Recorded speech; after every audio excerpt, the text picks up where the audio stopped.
Hello and welcome to Mission Alive.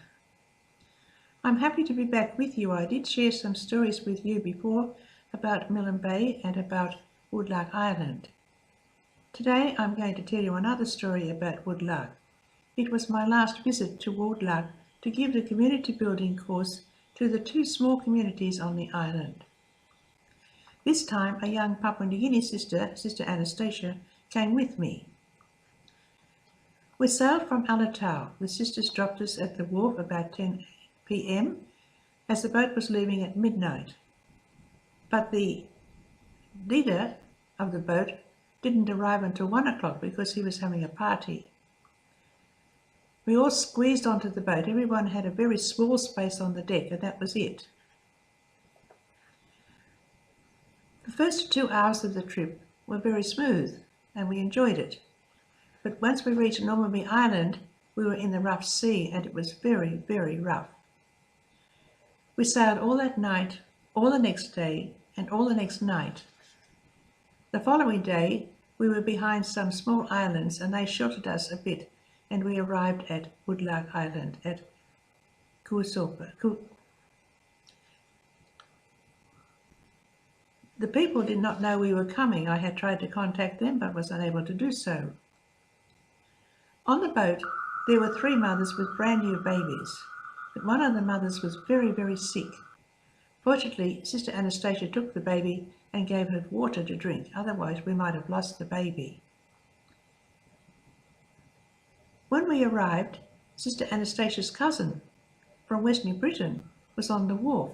He had gone there to work years before and married there and settled down, so she hadn't seen him for many, many, many years. Unfortunately, he was getting on the boat to go to Alatau. The church leader and his wife made us very welcome.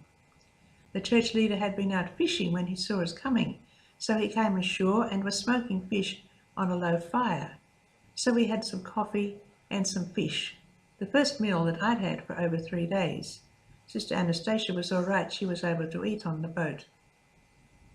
Also, my pillow was soaking wet, so we had to empty it out to dry for the next few days.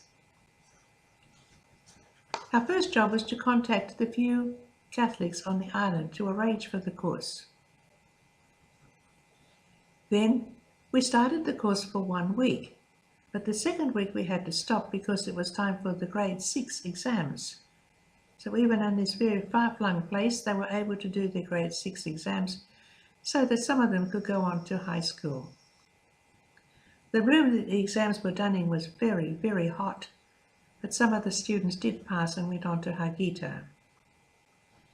The following week we had the second week of the course, and in between time we worked on hymns in the local language.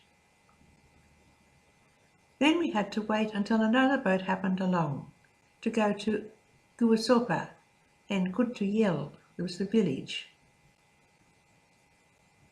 It was a 4-hour trip down to the other end of the island. Kuusopa is a government station and there were a few Catholics there. Kuntuyel was the only Catholic family belonging to the island. We stayed at Kuntuyel and gave the course on the beach. First of all, we visited people and arranged for the course. After it was finished, we waited for a long time for another boat to come. But when it did come, it was going to Alatau on a roundabout trip. As the sea was rough, we didn't fancy going on that. So we waited for another boat. Eventually, one came, and we went home to Alatau in time for Christmas. I have wonderful memories of this visit to Woodlark, and especially of the people there and their great kindness. Goodbye for now, until next time.